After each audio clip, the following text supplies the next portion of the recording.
건강 이슈 살펴보는 시간 메디인 시작하겠습니다. 쿠키뉴스 유수연 기자와 함께합니다. 안녕하세요. 안녕하세요. 자, 오늘은 어떤 내용 살펴볼까요? 그 변비로 인해서 일주일에 한번 화장실을 가기도 힘든 사람이 있는가 하면 잦은 장 트러블로 하루에도 몇 번씩 화장실을 가야 하는 사람도 있는 만큼 장의 상태는 사람마다 아주 다양합니다. 유난히 배앓이가 잦은 사람들은 대개 과민성 대장 증후군을 떠올리지만 최근 들어서 만성 염증성 장질환을 진단받는 사람들도 늘고 있는데요. 특히 젊은 환자들의 증가세가 높아서 주의가 필요합니다. 오늘은 이 염증성 장질환의 종류와 치료법에 대해서 자세히 얘기 나눠보겠습니다. 네, 이 염증성 장 질환은요.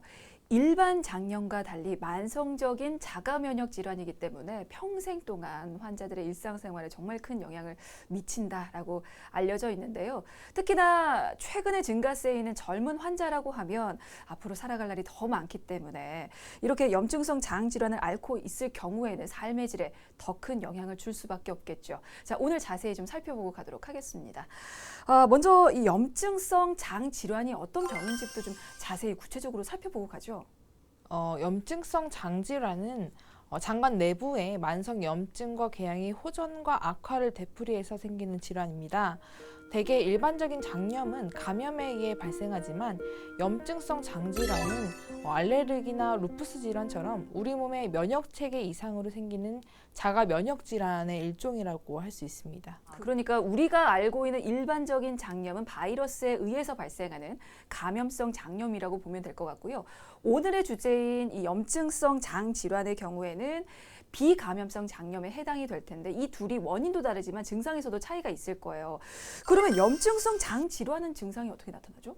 그 염증성 장질환은 만성적으로 설사, 복통, 혈변, 체중 감소가 발생하고 재발이 흔하며 내과적 치료에 반응하지 않거나 출혈, 천공 등의 이제 합병증이 발생하며 수술이 필요하기 때문에 정확한 진단과 치료가 중요합니다. 네, 자 그렇다면 염증성 장 질환에 대해서 좀 더 구체적으로 살펴보고 가도록 하겠습니다. 이거는 종류가 또 나뉜다고 하는데요. 어떻게 구분할 수가 있습니까? 대표적인 염증성 장 질환으로는 크론병과 궤양성 대장염이 있습니다. 2019년에 진료받은 염증성 장질환 환자는 약 7만 명에 달하는데요. 그중 궤양성 대장염이 4만 8천여 명, 크론병이 2만 4천여 명입니다. 최근 5년 사이에 약 143%로 급증했고 그 증가세가 계속해서 유지되고 있습니다. 그러니까 염증성 장 질환은 크론병 그리고 궤양성 대장염으로 나뉘는군요. 이 각각의 특징도 살펴보겠습니다. 먼저 궤양성 대장염부터 볼까요? 이건 어떤 특징을 가지고 있는 질환입니까? 궤양성 대장염은 대장의 점막 또는 점막 하층에 염증 또는 궤양이 생기는데 타 자가 면역 질환과 다르게 젊은 나이에서 주로 발병하는 것이 주된 특징입니다. 또 궤양성 대장염은 서양인에서 주로 발병하는 것으로 알려져 있었는데 최근 식생활이 급격히 서구화되면서 지역과 인종에 상관없이 국내를 비롯한 아시아 국가에서도 환자가 급증하고 있습니다. 네, 앞서서 이 궤양성 대장염 환자가 국내에 4만 8천여 명 정도 있다라고 얘기를 했는데 이 궤양성 대장염만 봤을 때는 증가세가 지금 어느 정도 되나요? 건강보험 심사평가원 보건의료 빅데이터에 따르면 작년 국내 누적 환자 수는 4만 8,483명으로 4년 전인 2016년에 비해서 약 26%가량 증가한 것으로 나타났습니다. 염증성 장질환이 치명률이 높은 질환은 아니어서 환자 수는 꾸준히 누적되고 있는 상황입니다. 그러면 성별 그리고 연령별로 살펴보면 발병률은 또 어떻게 다릅니까? 궤양성 대장염은 남성과 여성에서 발병률이 좀 비슷하고 전 연령대에서 고루 발생하는 편입니다. 주로 젊은 층에서 많이 발병하는 편이긴 한데 국내에서 남성의 경우에는 60대, 여성의 경우에는 이제 20대에서 궤양성 대장염의 발병률이 좀 가장 높은 상태입니다. 주로 젊은 연령대에서 환자가 많이 발생한다, 발병률이 높다라고 얘기를 했는데 그 이유가 앞서서 얘기했던 식생활과도 좀 연관이 있을까요? 젊은 세대를 중심으로 1인 가구가 늘어나면서 육식과 즉석식품 섭취가 증가한 것이 이제 발병률 증가 영향을 주었을 것으로 추정되고 있습니다. 또 과거에는 염증성 장질환이 있어도 모르고 지나치는 경우가 많았는데 최근에는 질병에 대한 관심이 높아지면서 조기 진단율이 올라서 이 환자 증가에 영향을 주었을 것으로 보입니다. 네, 그러니까 육류 위주의 식습관이라든지 즉석 식품을 섭취하는 사실 사람들이 너무나 많아졌기 때문에 그 영향으로 이 궤양성 대장염 젊은 층 환자가 많이 늘었을 것이다. 그리고 요즘에 건강에 대한 관심이 늘어나면서 많이 또 발견이 되는 것일 것이다라는 얘기였는데 이것 말고 다른 원인은 더 없습니까? 정성의 이대 서울병원 소화기내과 교수는 궤양성 대장염은 유전적인 소인이 있는 사람이 태중에서부터의 환경과 태어나면서 만난 시기, 감염, 체내 호르몬, 약물, 스트레스 등 환경적인 요인의 영향을 받아 면역학적 균형이 깨져서 생기는 병이라며 유전적 소인, 환경적 요인, 면역학적인 요인 등이 모두 작용하기 때문에 면역이 활발하게 작동하기 시작하는 이 성인 초기에 많이 발생하게 된다고 설명했습니다. 그렇죠. 뭐 딱 하나의 원인으로 발생했을 리는 사실 그런 확률도 있겠지만 적겠죠. 여러 가지 복합적인 원인이 같이 작용함으로써 발병을 했을 텐데 근데 젊은 나이부터 발병하는 확률이 좀 많다고 하니까 그렇게 되면 이게 질병 부담률도 함께 높아질 수밖에 없는 상황일 거라는 생각도 좀 드는데요. 예, 그 지난해 궤양성 대장염으로 인한 요양급여액은 전년 대비 86.2% 증가했는데요. 이와 같은 직접적인 비용 외에도 궤양성 대장염이 사회나 직장 생활을 활발히 전개해 나가야 하는 이 20대에서 40대 사이 환자에서 주로 발생하는 만큼 거기에서 발생하는 이제 이 사회적인 손실 역시 상당하다고 볼 수 있겠습니다. 네. 그리고 그 젊은 나이가 사실 사회에서 좀 정말 활발하게 활동을 시작하는 그런 나이이기 때문에 상실감도 상당히 클 것 같은데요.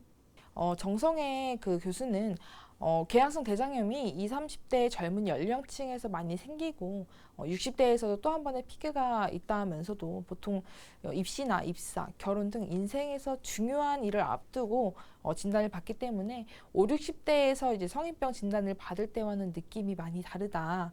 치료 시 정서적인 부분도 함께 케어해줘야 하는 이유라고 설명했습니다. 네, 이게 젊은 시절부터 평생을 꾸준히 관리를 해야 하는 질환이기 때문에 그 부담이 정말 상당할 것 같은데요. 이 궤양성 대장염 환자들이 실제로 겪는 고통이 어느 정도나 될까요? 실제로 궤양성 대장염은 증상의 호전과 악화가 반복되기 때문에 원만하게 이제 직장 생활을 지속하기 어렵고 이로 인해서 환자들은 불안이나 우울, 사회적 고립감을 느끼고 있는 실정입니다.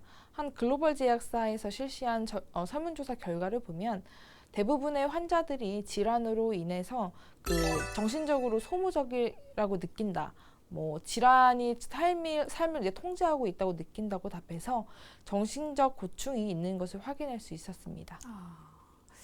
신체적 고통뿐만이 아니라 정신적 고충도 상당한 질병, 궤양성 대장염입니다. 이게 그럼 증상은 어떻게 나타납니까? 궤양성 대장염의 주된 이제 세 가지 증상은 혈변, 설사, 복통이고 환자들이 주관적으로 괴로워하는 증상으로는 변을 참지 못하는 증상과 항문통 등이 있습니다. 보통 장이 예민해서 설사 등의 약간의 좀 증상이 나타나지만 치료 없이 지내는 환자들은 과민성 장증후군이라고 하는 기능성 질환일 가능성이 높습니다. 궤양성 대장염은 대장의 점막이 헐고 짓모르는 양상 때문에 출혈, 복통, 설사 등의 증상이 나타나서 치료 없이 지내기가 조금 어렵습니다. 만약 이 병을 방치하면 장 천공이나 독성 결장, 심한 혈변으로 인해서 수술을 해야 하기 때문에 이제 주의하셔야 합니다. 네, 알겠습니다.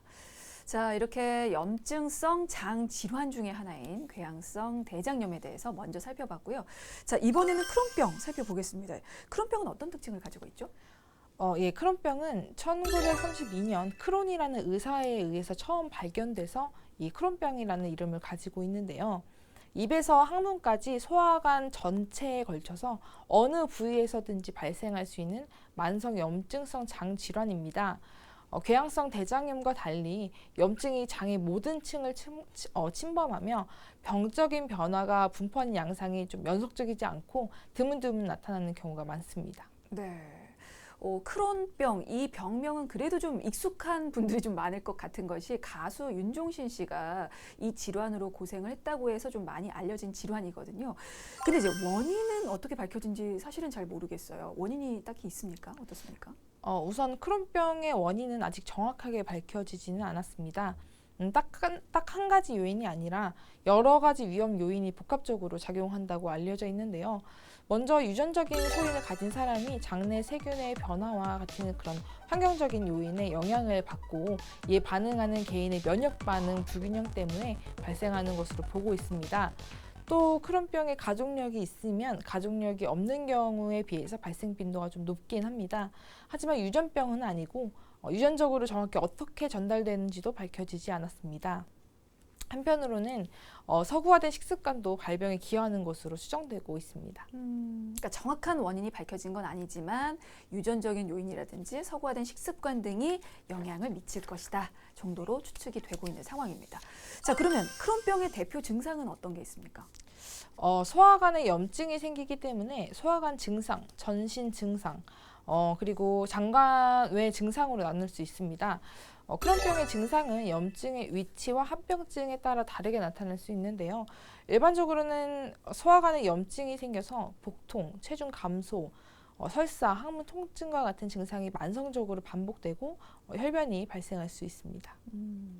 이게 다른 질환과 증상이 크게 다르지는 않는 것 같아요. 그러니까 뭐 치액이라든지 치루 같은 다른 항문 질환도 흔하게 나타날 수 있는 증상이 뭐 혈변이라든지 항문 통증이라든지 복통이거든요. 이렇게 다른 뭐 항문 질환, 뭐 다른 비슷한 계통의 질환과 증상이 크게 다르지 않아서 그런 질환들과 좀 오해를 할 수도 있을 것 같거든요. 실제 크론병에서 항문 주위 질환이 동반되는 경우가 많은데요. 이는 백인보다 우리나라에서 더 흔한 증상입니다. 치액, 치루, 치열, 항문 주위에 이제 고름집이 농양이 크론병에서 흔히 동반되고요. 항문 증상이 먼저 발생한 후에 나중에 크론병이 진단되는 그런 예도 있습니다. 만약에 혈변을 보거나 항문 출혈 또는 뭐 항문 통증이 있으면 치질일 수도 있지만 크론병과 같은 염증성 장 질환이 때문이거나 아니면 치질과 크론병이 동반된 것일 수 있기 때문에 자가 진단하려 하시기보다는 병원에 직접 내원하셔서 대장 내시경 검사를 비롯한 검사를 좀 받아보시는 것이 좋겠습니다. 그러면 이 크론병의 합병증으로 항문 질환이 생길 수도 있습니까? 예, 우리나라 크론병 환자의 약 3분의 2는 치루, 치열, 항문 주위에 농양과 같은 항문 질환을 동반하고 있습니다. 아, 그렇군요. 그렇기 때문에 조금이라도 의심이 된다면 바로 전문의와 상담 받아보시길 바라겠고요. 그 밖에 크론병으로 인한 합병증 어떤 게 더 있을까요? 크론병은 장관벽 전층을 침범하는 깊은 염증을 유발하기 때문에 주변 장기와의 샛길이 생기는 누공을 형성하기도 하고요. 장이 좁아지거나 이로 인해 막히거나 천공 또는 복강 내 농양을 형성해서 항생제 치료 및 내시경적 치료 혹은 수술 치료를 받아야 하는 경우가 있습니다. 이 외에 전신 증상으로 관절통이나 관절염, 피부, 눈 등에도 자가 면역성 질환이 동반될 수 있습니다. 네. 크론병 그 질환 증상 자체만으로도 사실은 무서운데 뭐 관절염이라든지 관절통 같은 합병증의 위험이 있다고 하니까 더더욱 더 조심을 하셔야 될 것 같고요. 그리고 원래 크론병이 백인에서 흔하고 동양인에서는 비교적 드문 병이라고 하는데 우리나라에서도 최근에 크론병 환자가 증가 추세라고 하더라고요. 예, 한국에서는 서구에 비해서 상대적으로 발병률이 낮았지만 식습관이 서구화되면서 증가하고 있는데요. 2015년 시행된 국내 연구에 따르면 크론병 환자의 추정치는 16,300명으로 이는 스웨덴, 덴마크, 노르웨이, 스위스 등 인구수는 적지만 크론병 유병률이 높은 일부 유럽 국가의 크론병 환자 수보다 그 수가 좀 많습니다. 연령별 발생률은 10대와 20대에서 가장 높고 성별로 보면 남성은 10대에서 이제 29세 사이, 여성에서는 10세에서 이제 19세 사이에서 발생률이 가장 높습니다. 크론병 환자가 특히나 이렇게 1, 20대에서 크게 계속해서 증가하는 걸 알 수가 있는데 이게 중장년층보다 젊은 세대에서 발병을 할 경우에 더욱더 치명적이라고 하거든요. 그 이유가 있을까요?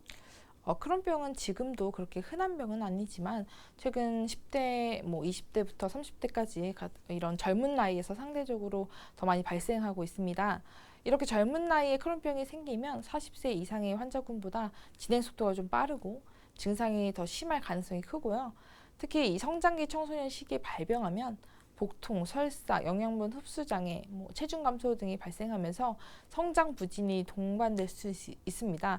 따라서 복통이나 설사, 체중 감소, 식욕 부진 등의 증상이 한 달 이상 장기간 지속한다면 병원에 내원해서 검사 그리고 치료를 받으셔야 합니다. 네.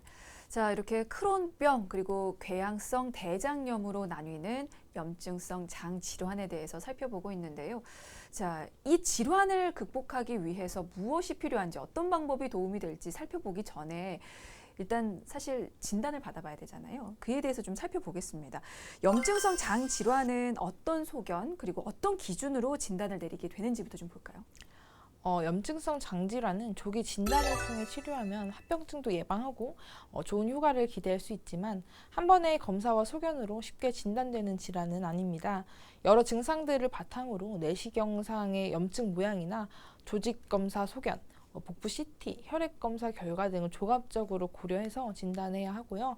시간을 두고 병의 이제 진행 상황을 좀 지켜봐야 합니다.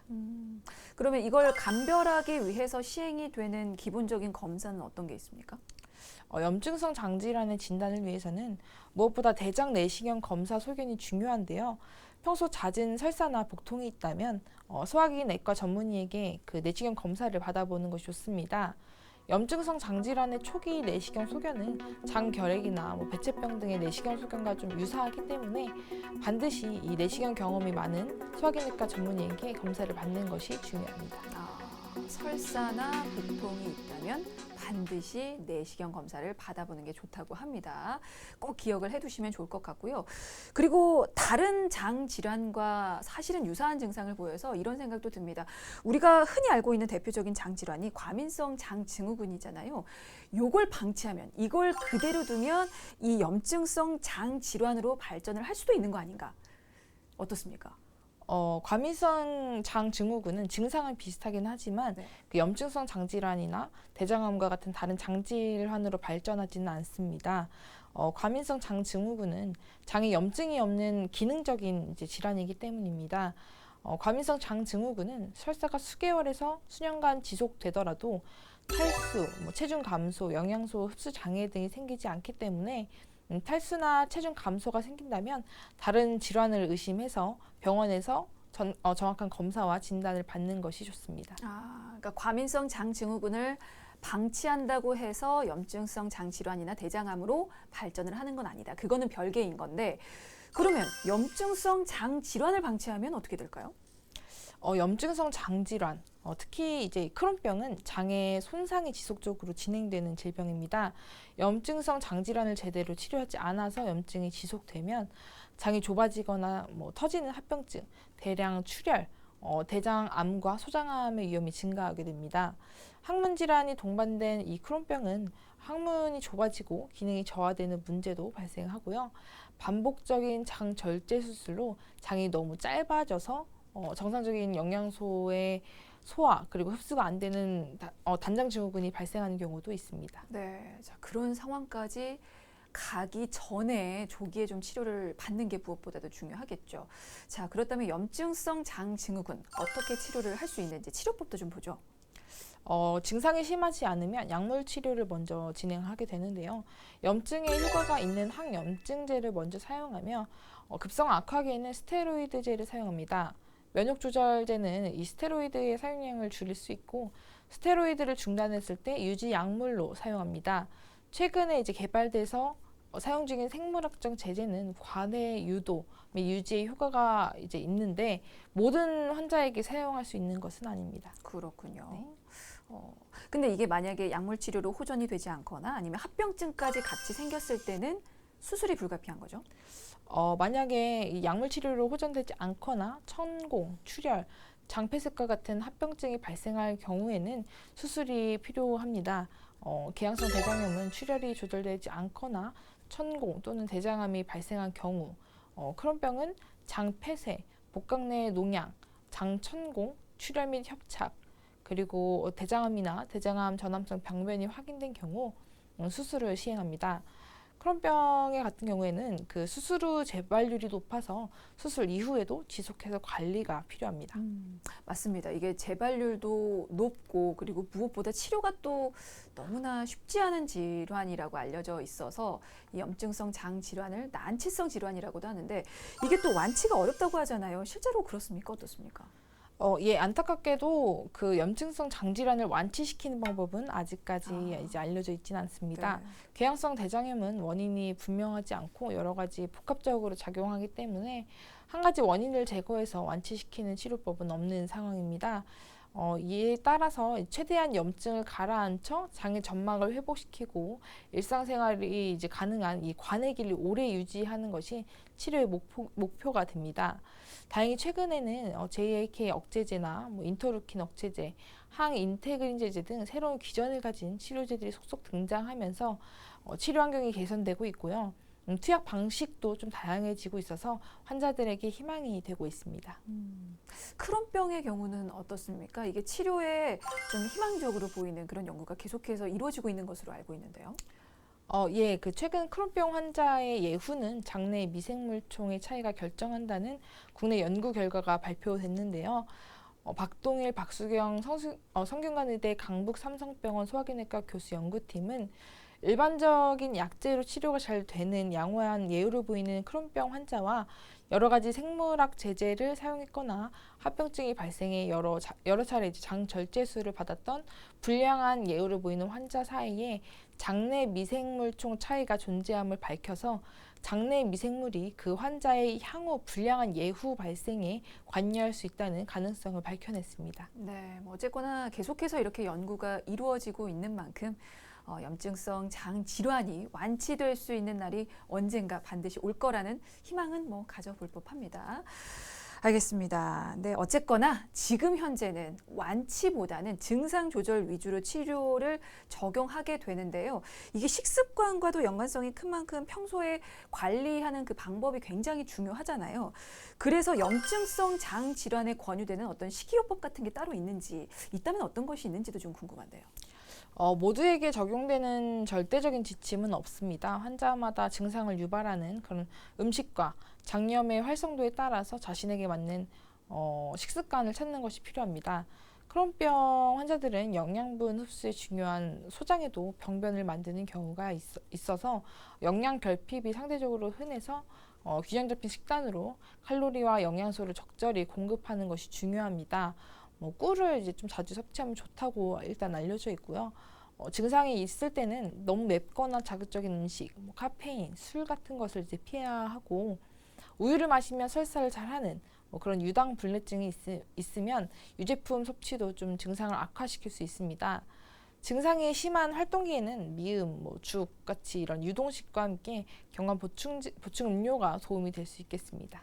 네, 알겠습니다. 자, 염증성 장 질환에 대해서 살펴봤는데요. 이게 오랜 세월 동안 긴 호흡으로 치료를 해야 하는 질환이라는 그 사실 자체가 환자 그리고 보호자를 좀 지치게 만드는 것 같습니다. 하지만 너무 낙담하거나 낙심하실 필요는 없는 것이요. 이게 평소에 건강한 생활 습관을 유지하면서 꾸준히 관리만 잘하면 증상 호전은 물론이고요.